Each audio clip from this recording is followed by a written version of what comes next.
where are things going right now as a country?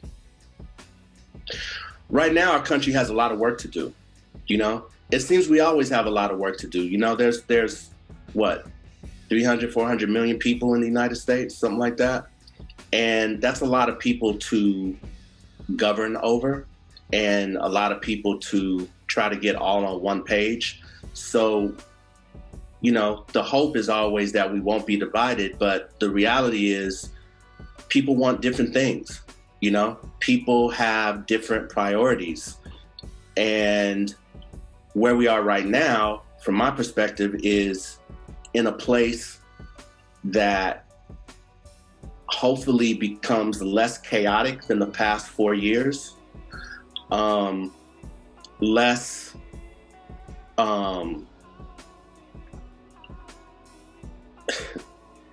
man, it's hard. It's hard, man. That's getting me on my political shit. You know what I'm saying? It's tough.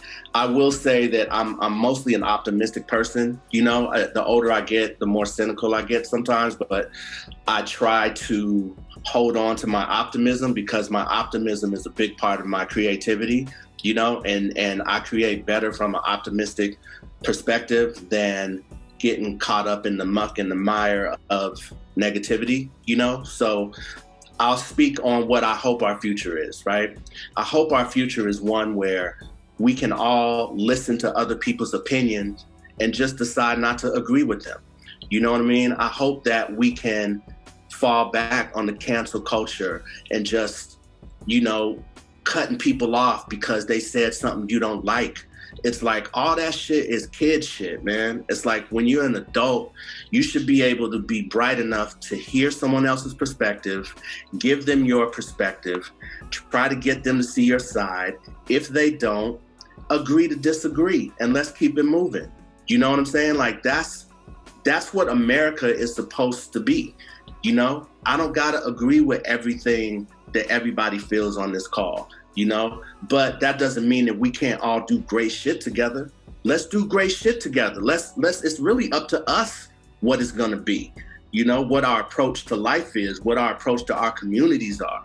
You know, that's really what it's on. So the question that you're asking me, everybody watching this should be asking themselves, what am I going to do? How am I gonna make this country better? One of the misconceptions about hip hop uncovered before you see it is that it might be this like, you know, sensational thing about these people telling all these crazy stories. And it's a lot more than that. The show also covers politics, it covers culture. And to me, the show is a very entertaining show, but also an anthropological study of our culture, of the hip hop culture, and these, as they call them, the kingmakers, you know, these tastemakers. So I think people are going to learn a lot more, even about the United States, when they see this show. So that leads me into where we're going as a country. I think where we're going as a country, we've gone through like 4 years of trauma. I know I have, for sure, you know, being with this, our former president here. And, you know, we're a country, nobody's ever done this. This is an ongoing experiment. We're a country of multicultural, multi-ethnicity, you know, so much going on, and we're hanging on, you know, and so hopefully, I don't know, just through education and people talking to each other, maybe this pandemic, in a way, could have brought in certain people closer or given us time to reflect. But it's certainly a challenge, and, you know, we'll have to see where we go from here. But I still love the U.S. and, you know, I got hope still.